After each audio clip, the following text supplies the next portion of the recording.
Welcome to episode 2 of the backyard. Welcome to episode 2 of the compound rebuild. So everything today and in this video is going to be channeled and focused into that platform up there, which is the foundations for this entire place now and the whole rebuild.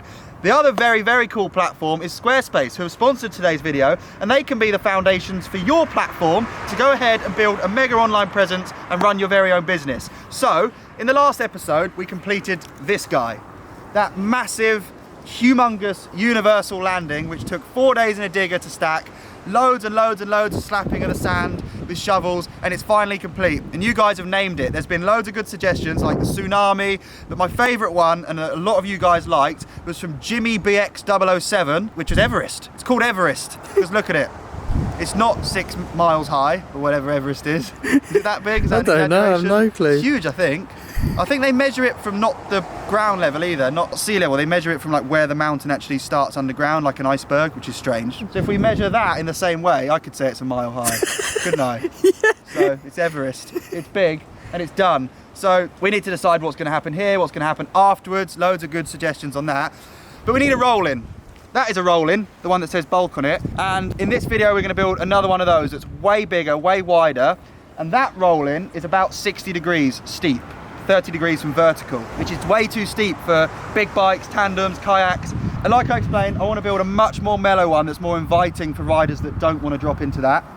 Like your chainring touches as you drop in on that, so you have to have some level of bike skill to even get over that edge. This one is going to be way more inviting, and I've already got kind of the start deck, the original start deck right up there with a handrail. The problem with this is, and by the way, scaffolding is gnarly. Taking all that stuff down in this high wind, it was wet, it was rainy, which I probably shouldn't have been up there, but there's no time like the present.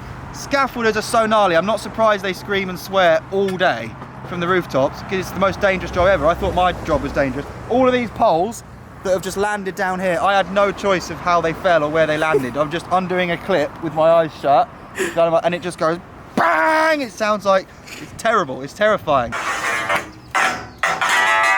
Especially on your own, but as always, Ben wasn't around. Wow! Alright, there's no wheelbarrows to be run yet, so Ben's kind of just drifting his car, doing all that. More of it's got to come down. The reason I've stalled is, and it's actually a really awkward one, that very back section with the tower on top, with that platform up there, was an extension of this front build. So I built this first, these 21-foot tubes create the height, it's 21 foot high. Then the back section was an extension. So annoyingly, the bit I want to keep is attached and kind of relies on the bit I'm removing now, which means either today the whole thing's got to come down, which would suck because I'd lose that deck and I'd have to rebuild the same thing, or I can figure out a way of attaching. Let me show you what the problem is. Careful, this is super, super rotten. Oh! It's bad. That's so bad. Right, if that's where I'm going to start, up there, I want to keep this vertical structure and I want to get rid of all of that. But these horizontal 21 footers come through here. See that connection there, that clip? That upright is attached to that horizontal. So I can't remove that because that's relying on it. It's completely weight bearing, which is a nightmare. So I'm going to try now and do like a rejig of clips, but it's quite a lot of weight acting through it, all on one clip. This is not how you should scaffold, but I did have to figure it out on my own. So it's kind of like demolishing your house and hoping that the upstairs bathroom is going to remain intact. I'm not a scaffolder, but that seems unlikely with a home demolition, so we've got some thinking to do. And should we get rid of this? Yeah, this I've got better plywood. This is a nightmare. So many good things are going to come of this rebuild, but we're going to go back into a build lapse. So I've time-lapsed everything so far. It's terrifying. It's just me shooting around like a monkey. And now I'm going to finish the job. However I do it, I'll figure out, but we'll check back in when we've kind of started building a roll-in. So this is a very, very serious build with very inexperienced tradesmen on site. Sam Anzo's down there. He knows nothing of this job. So let's roll with a very, very industrial build lapse. Here we go.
looks better than I imagined. I knew it was going to be massive. I knew it was going to be quite mellow, but the scale of that roll-in is insane compared to the original one.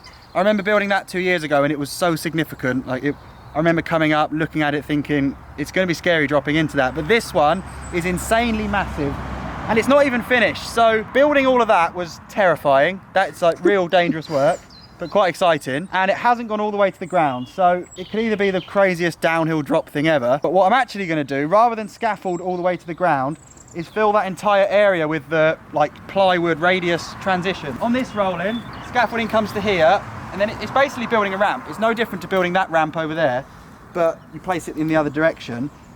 And I remember from this one, I built the radius so big, so open, that transition, and it still felt tight when I dropped in, which is why with this roll-in, I've left that space so open and so massive so that it's a really, really gradual curve all the way to the ground. So realistically, the roll-in's going to come all the way out to here.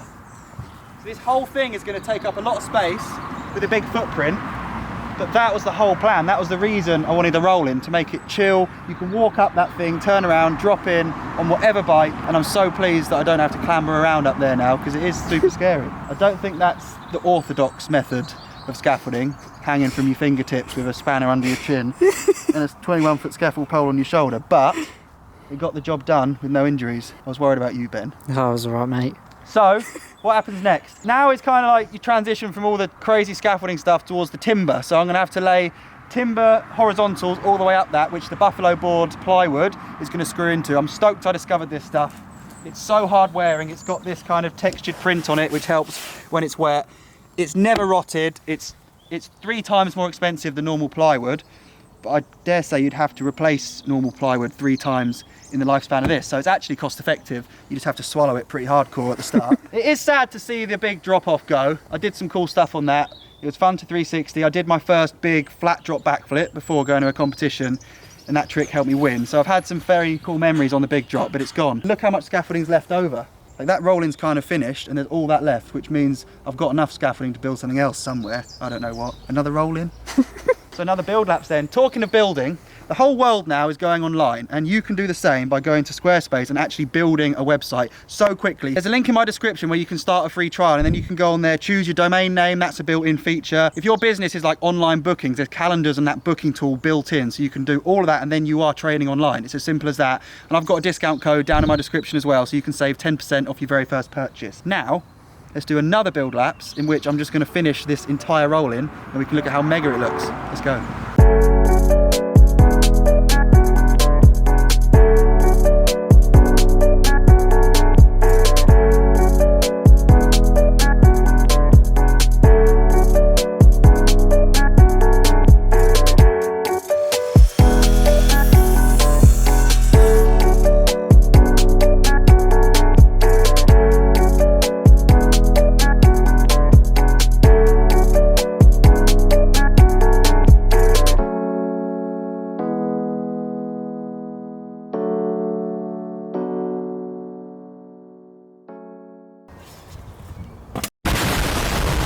Now that is just the most magnificent erection. That is the most Goliath build I've ever taken on.